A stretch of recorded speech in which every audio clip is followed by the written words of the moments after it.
Before we dive into the world of Andor, a friendly reminder to subscribe to our channel and hit that like button if you're enjoying the content. Now, let's get started.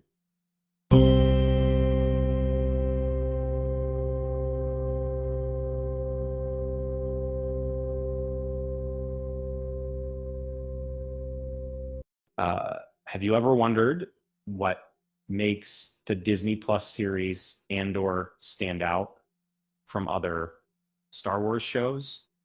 It's not just the exceptional storytelling or the talented cast, but rather the unique approach of its creator, Tony Gilroy.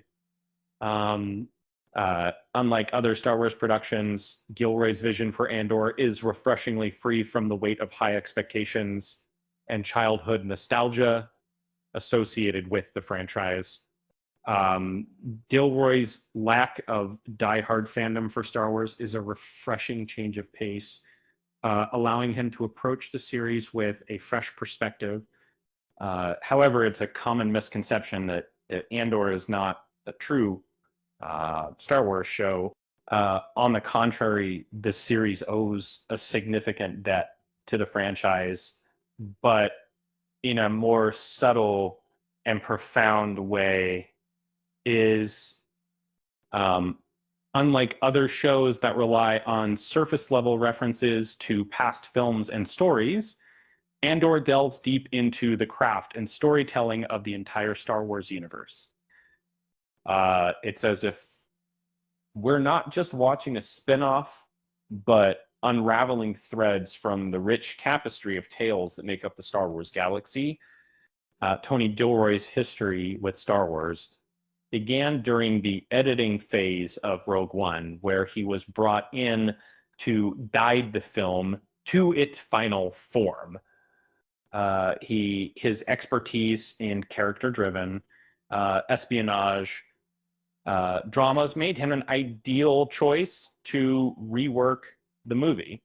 And following Rogue One's success, Gilroy was approached to develop a prequel series focusing on Cassian Andor, but he proposed something entirely different, a masterfully crafted narrative that gradually builds to tell a compelling and authentic story of rebellion.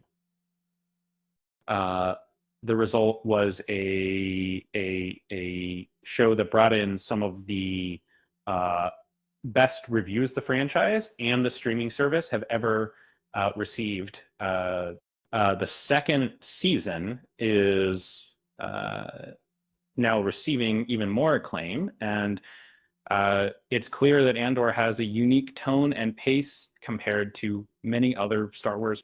However, it would be completely false to claim that the show lacks the essence of Star Wars. To appreciate the connection to Star Wars, simply watch the opening of the second season's first episode, titled 1 Year Later. This sequence meticulously showcases a character inspecting each gauge and reader within an Imperial fighter, highlighting the intricate details in the ship's design and construction. Notably, this vessel is a TIE Avenger, a spacecraft that was commonly depicted in expanded universe content, but appears on screen for the first time here.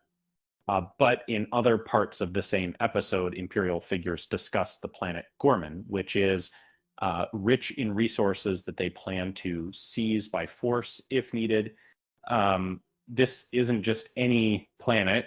It's a well-known one from the Star Wars universe, and the impending Gorman massacre hinted at in the show is an event that has been mentioned as far back as the 1990s. The Rebel Alliance source book developing. Furthermore, the series introduces another significant plot point involving Mon Mothma's homeworld of Chandrila, a place that has been referenced in various Star Wars stories like The Truce at Bakura from 1993, but has never before been shown on screen.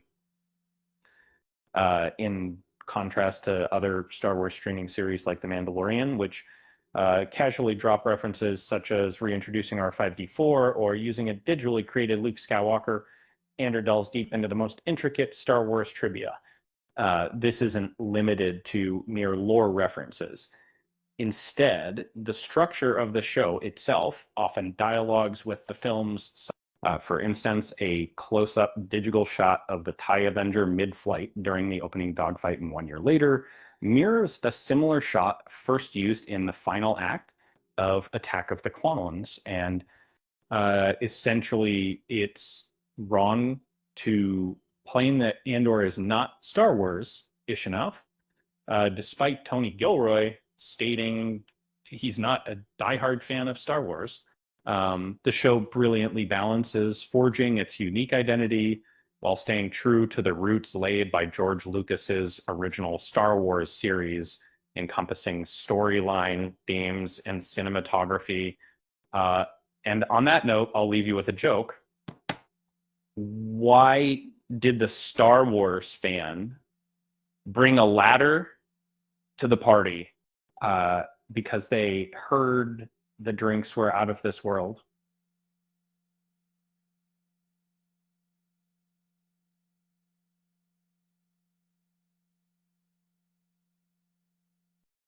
With that said, thanks for watching. And until next time, I am Andrew.